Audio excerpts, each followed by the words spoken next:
لوگوں نے کفر اپنا لیا ہے۔ وہ کہتے ہیں کیا جب ہم اور ہمارے باپ دادے مٹی ہو چکے ہوں گے تو کیا اس وقت واقعی ہمیں قبروں سے نکالا جائے گا؟ ہم سے اور ہمارے باپ دادوں سے اس قسم کے وعدے پہلے بھی کیے گئے تھے، لیکن ان کی حقیقت اس کے سوا کچھ نہیں کہ یہ قصے کہانیاں ہیں جو پرانے زمانے کے لوگوں سے نقل ہوتی چلی آ رہی ہیں۔ کہو کہ ذرا زمین میں سفر کر کے دیکھو کہ مجرموں کا انجام کیسا ہوا ہے، اور اے پیغمبر تم ان لوگوں پر غم نہ کرو اور یہ جس مکاری کا مظاہرہ کر رہے ہیں ان کی وجہ سے گھٹن محسوس نہ کرو۔ یہ تم سے یوں کہتے ہیں کہ یہ وعدہ کب پورا ہوگا اگر تم سچے ہو۔ کہہ دو کہ کچھ بعید نہیں ہے کہ جس عذاب کی تم جلدی مچا رہے ہو اس کا کچھ حصہ تمہارے بالکل پاس آ لگا ہو، اور حقیقت یہ ہے کہ تمہارا پروردگار لوگوں پر بہت فضل کرنے والا ہے، لیکن ان میں سے اکثر لوگ شکر نہیں کرتے۔ اور یقین رکھو کہ تمہارا پروردگار وہ ساری باتیں بھی جانتا ہے جو ان کے سینے چھپائے ہوئے ہیں، اور وہ باتیں بھی جو وہ اعلانیہ کرتے ہیں۔ اور آسمان اور زمین کی کوئی پوشیدہ چیز ایسی نہیں ہے جو ایک واضح کتاب میں درج نہ ہو۔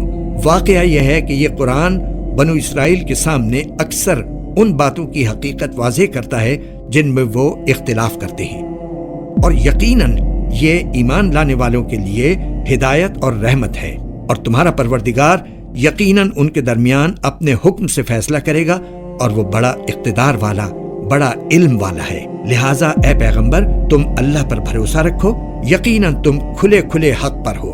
یاد رکھو کہ تم مردوں کو اپنی بات نہیں سنا سکتے، اور نہ تم بہروں کو اپنی پکار سنا سکتے ہو جب وہ پیٹ پھیر کر چل کھڑے ہوں، اور نہ تم اندھوں کو ان کی گمراہی سے بچا کر راستے پر لا سکتے ہو۔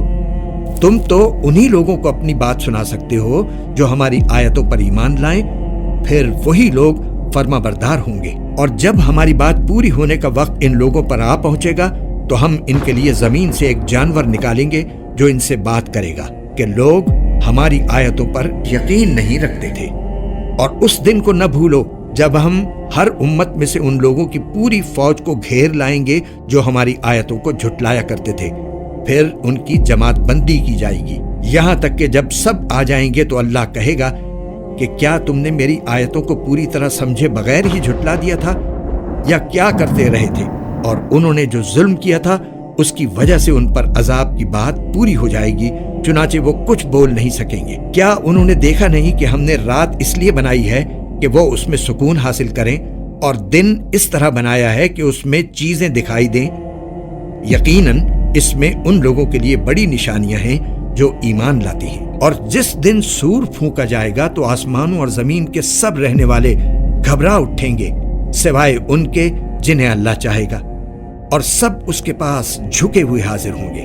تم آج پہاڑوں کو دیکھتے ہو تو سمجھتے ہو کہ یہ اپنی جگہ جمے ہوئے ہیں، حالانکہ اس وقت وہ اس طرح پھر رہے ہوں گے جیسے بادل پھرتے ہیں۔ یہ سب اللہ کی کاریگری ہے جس نے ہر چیز کو مستحکم طریقے سے بنایا ہے۔ یقیناً اسے پوری خبر ہے کہ تم کیا کام کرتے ہو۔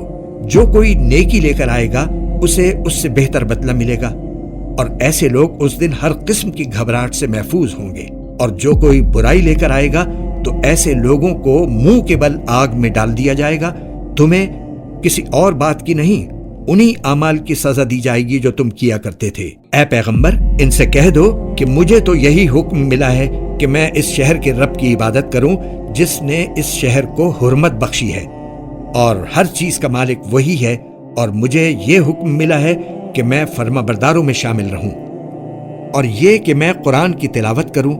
اب جو شخص ہدایت کے راستے پر آئے وہ اپنے ہی فائدے کے لیے راستے پر آئے گا، اور جو گمراہی اختیار کرے تو کہہ دینا کہ میں تو بس ان لوگوں میں سے ہوں جو خبردار کرتے ہیں۔ اور کہہ دو کہ تمام تعریفیں اللہ کی ہیں، وہ تمہیں اپنی نشانیاں دکھائے گا، پھر تم انہیں پہچان بھی گے، اور تمہارا پروردگار تمہارے کاموں سے بے خبر نہیں ہے۔